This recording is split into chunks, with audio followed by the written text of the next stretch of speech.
man aussi gisaguma décret bi c'est le communiqué du ministère de l'Intérieur bu cité le décret bi dissoudre Pastef la dissolution de Pastef est-ce que Mouhamadou Ngouda Mboup d'accord na ci liñ cité yëpp ñoom ne moom la Pastef def moo tax ñu dindi ko fi on rappelle aussi que ni c'est la deuxième fois après PAI bi nga xam ne Massoud Diop moo ko jiite woon voilà.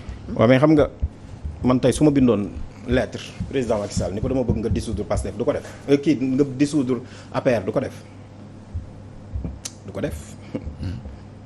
ñaata xeexoo tojjante bopp moo am fii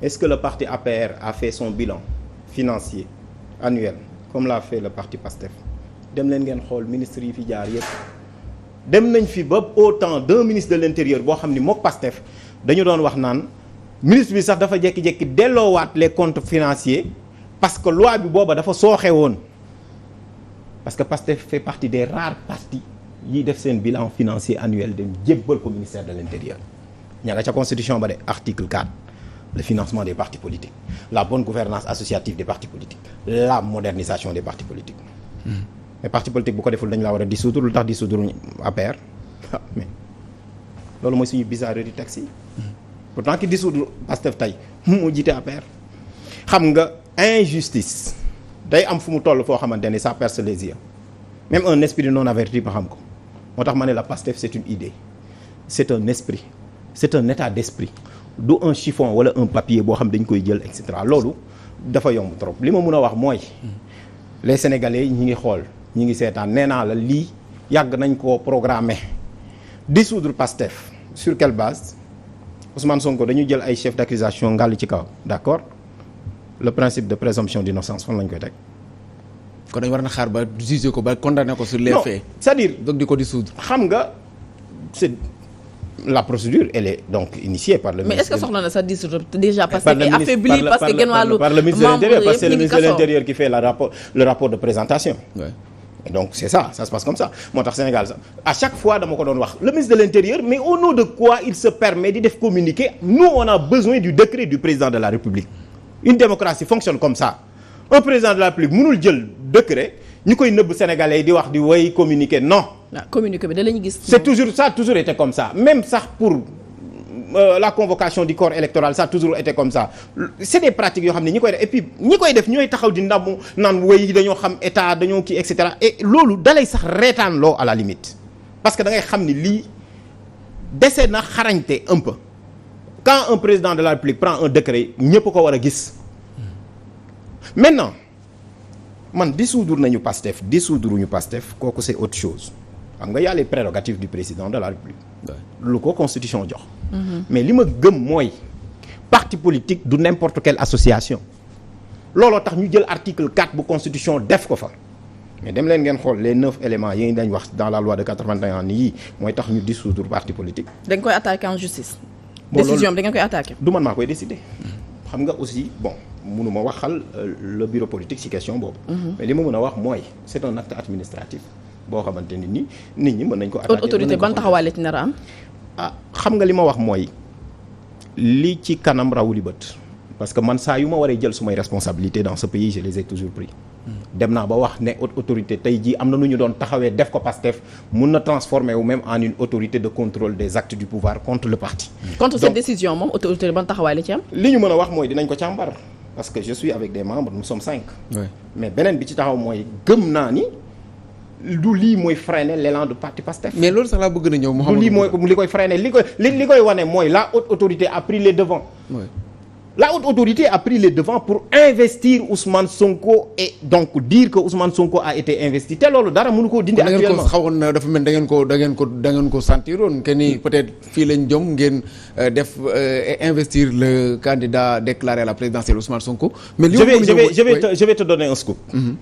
bu journaliste yi amul parce que noonu la ñuy fonctionner depuis le mois de janvier le président de la République bu mu xaatimee décret jàpp datu élection présidentielle le président de la République ci la haute autorité def recommandation à la direction du parti pour dire que organes yi nu muy fonctionner c'est la haute autorité qui a dit que il faut préparer l'investiture du candidat du parti on ne savait pas du ñu wax diw la wala diw la et le parti aussi s'est organisé jusqu'à ce que le 13 passé de façon emblématique ñu ni voici les résultats ñu proclamer ko devant vos confrères.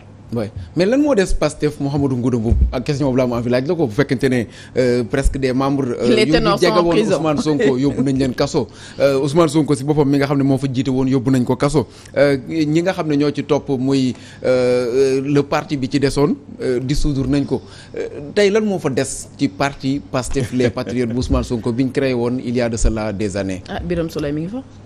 lépp fa des li la koy wan mooy. ossature bi de mi ngi kaso. mais ça veut rien dire. Nelson Mandela a fait combien d'années en prison est-ce que dafa tax ANC tas. Steve Biko est mort est-ce que dafa tax ANC tas. Abdoulaye Wade a fait combien d'années en prison est-ce que dafa tax PDS tas. Je vous dis une chose, Pastef c'est un état d'esprit. Regardez bien tous ces jeunes-là, regardez bien toutes ces mamans. Regardez bien papa yi nga xamante ni nii d'ailleurs dañuy ñëw parce que tout simplement dañu gëm ce projet-là. mais professeur mënoo ñëwee aussi jamais dans l'histoire politique du Sénégal peut-être que avant ma juddu waaye ba ma xamee ba léegi gisuma autant de militants d'un parti de l'opposition nekk en prison. mais loolu moo tax ma ne la ossature de Pastef bi yëpp ñu ngi kaso. waaw loolu Khady dafay dëggal li may wax. tey naka la ossature boobu yëpp tey mën a nekk en prison. parti bi di doon un parti beaucoup plus attractif. comme mënoo def similitude bi ak waa PDS ak yi nga xamante ne mooy c'est-à-dire que tey ANC et tout. non si mën naa ko def parce que dans chaque comparaison il y a ressemblance et dissemblance. lu ma bëgg a wax foofu noonu mooy. malgré que jàpp nañ leen. terewul parti bi fonctionné.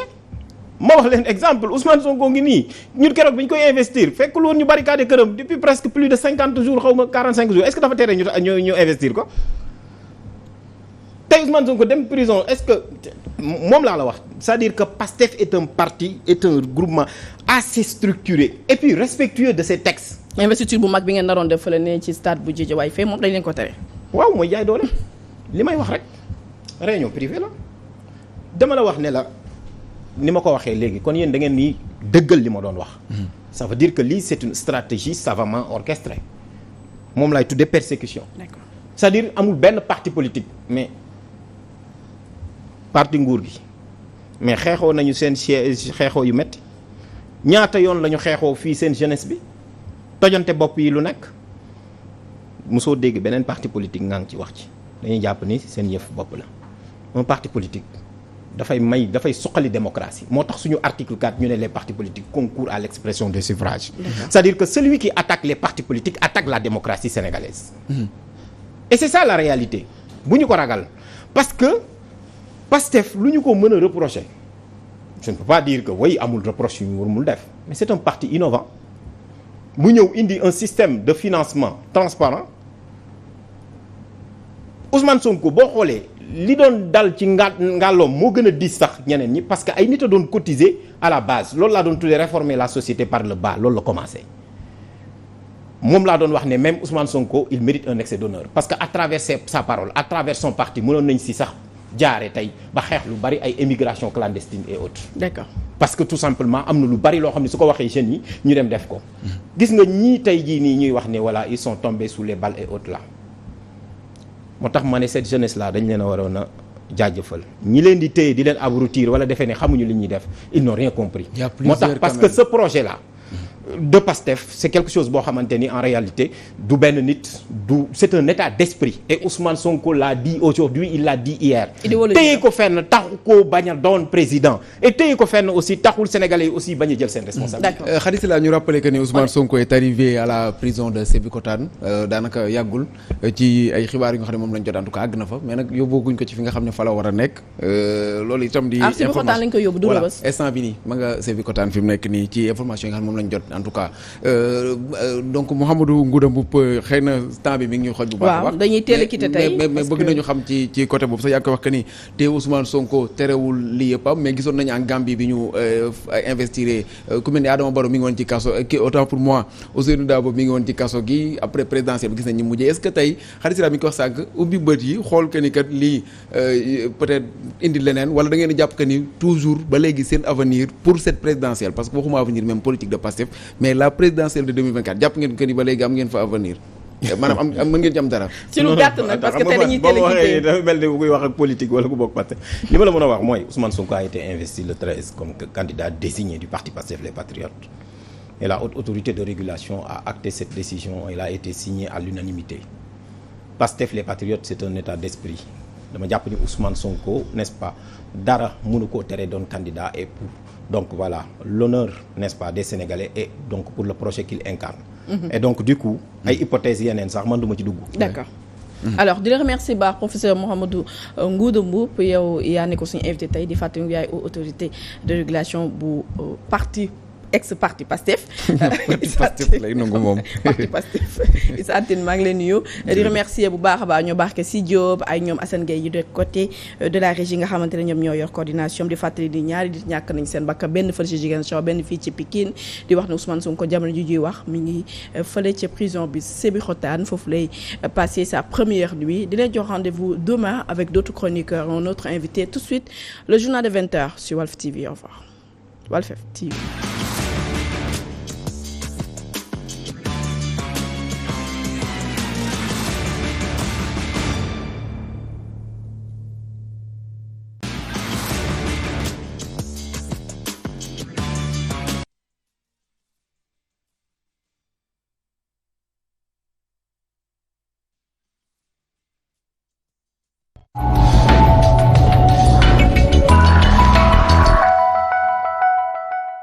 Vingt-cinq années d'expérience, 25 années de recherche, 25 années à votre service.